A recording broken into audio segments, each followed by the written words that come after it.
Before we get into the video, make sure y'all hit that like button, subscribe if you're new. I mean, come on, what are you doing if you're not subbed to me by now? My content is fire, from stop motions, news videos, reviews, music occasionally. All my social media accounts are linked down below, and now, let's get straight to it.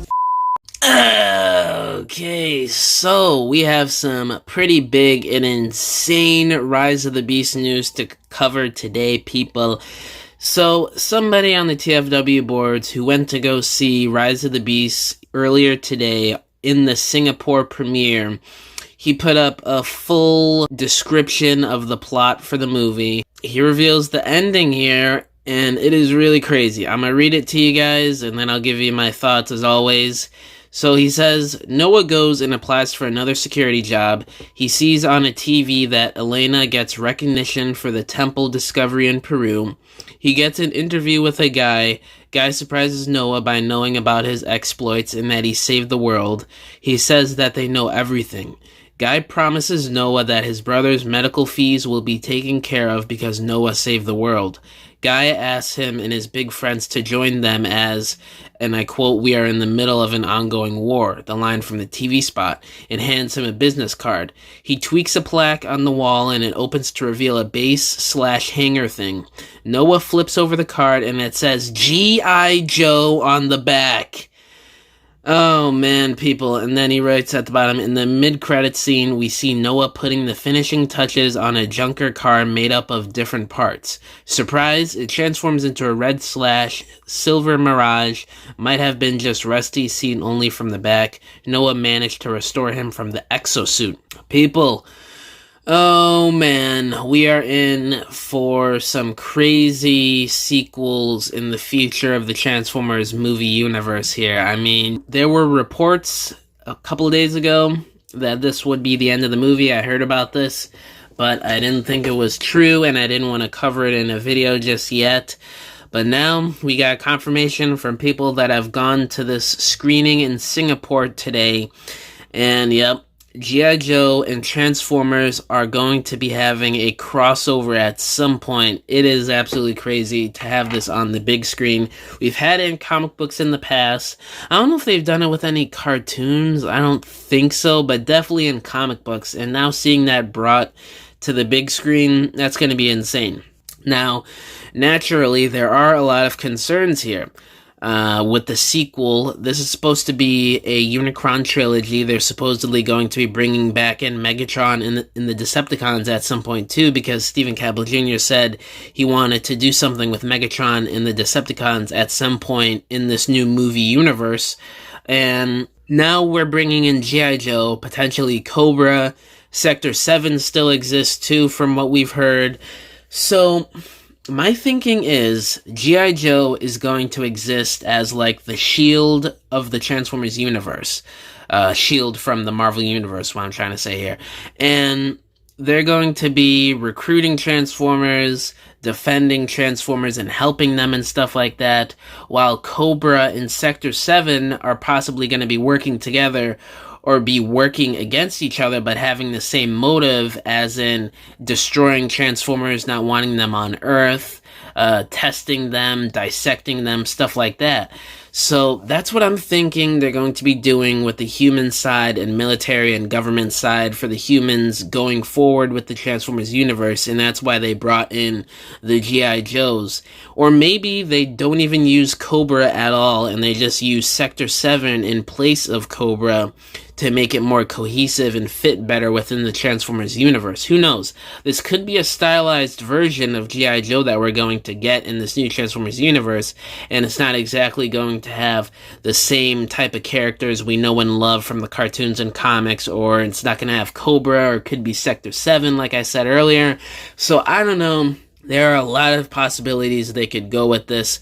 And then, obviously, Unicron being the overarching villain of these next few movies here, I don't know where they could be going. We didn't expect the sequel to Bumblebee to include Beast Wars and Unicron and Terracons, and to exclude the Decepticons, basically, in this movie. So, who knows what they're going to be doing with the sequel in the third movie in the trilogy and going forward. I have no idea. Your guess is as good as mine.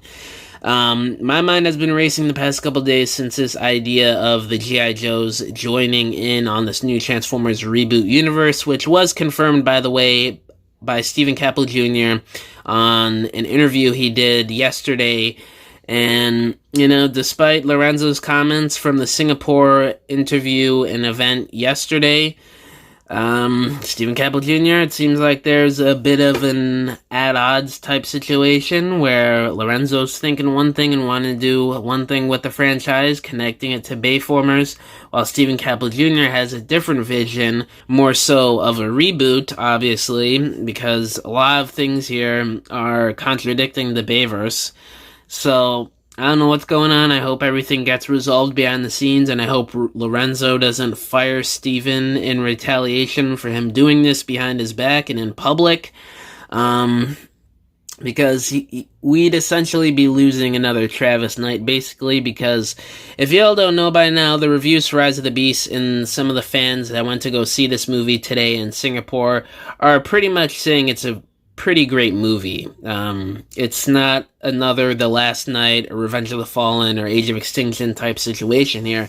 This actually seems to be a pretty quality film that we're going to be getting in the next couple weeks here. So, if Lorenzo does decide to not go forward with Steven's vision, we would be losing another great director for the Transformers universe. It would be losing another Travis Knight, basically.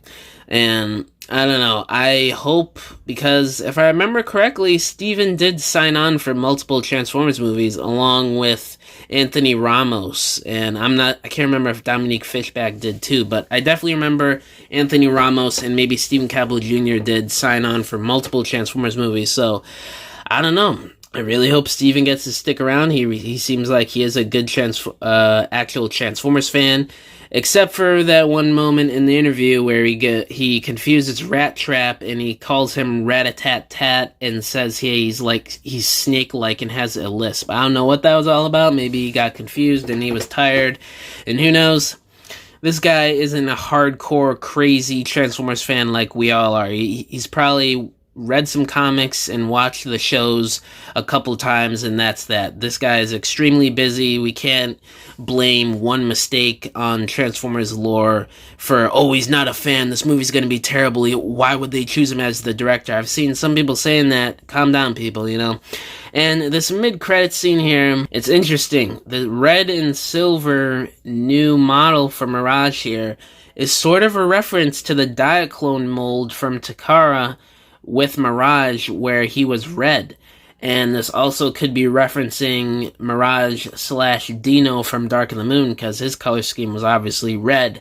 So, I don't know where they're going with that. Maybe it was Lorenzo's idea, and he's trying to tie Mirage with the Mirage/Dino from Dark of the Moon, having the same color scheme. Who the hell knows?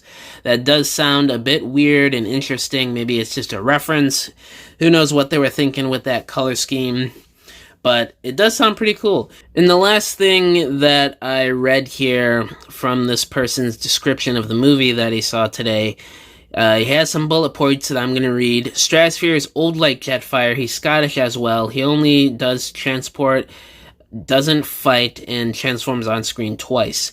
A-Razor doesn't transform into robot mode. Transit is not in the film. Rhinox has no lines that I can remember, while Cheetor has a few. Their bot modes are also blurry and hard to see as they're always fighting. This is pretty much my biggest letdown when it comes to the film. Cool scene of Cheetor throwing his spear to save Noah, though. So, there's a lot to unpack here. A little bit of disappointment here with the Maximals, I gotta say. I freaking called it a month ago. Some of you guys in the comments were like, dude, that would make no sense. Why did you make this video? Of course A-Razor's gonna transform. But I told you guys, the proof was in the pudding. A-Razor would not transform in this movie, and sure enough, she is not. That does kind of suck, but it does serve a bigger purpose for the movie, and there is a reason for that, which I'm not going to spoiler in this video. I have read some things about that by accident, actually. I didn't actually want to find that out, but I did today, and but there is a reason for Airazor not transforming in this movie. Transit not in the movie, that's basically a given, because in these past test screenings since December, he hasn't been included in the movie, and Stephen Caple Jr. did confirm that there was going to be a deleted scene that will be uploaded to the DVDs with a Decepticon, so that's obviously Transit, because he's the only other Decepticon in the movie. And the thing with Stratosphere here, I think they should have just went with Jetfire to further reference the G1 episode where they take Jetfire to Peru, because it seems like that might be a big inspiration for the plot of Rise of the Beast. So, but, you know, Stratosphere, they're digging in the crates here with the D-list character names, so I don't mind it. Y'all know me, I love my D-list and C-list Transformers characters, so, but it's cool to hear that he's old like Jetfire, has a Scottish accent. I wish he would have participated in the fights or in the final battle or whatever, but it is what it is. It's a pretty cool inclusion of Stratosphere, not gonna lie. But yeah, guys, that is pretty much all I wanted to cover with this video.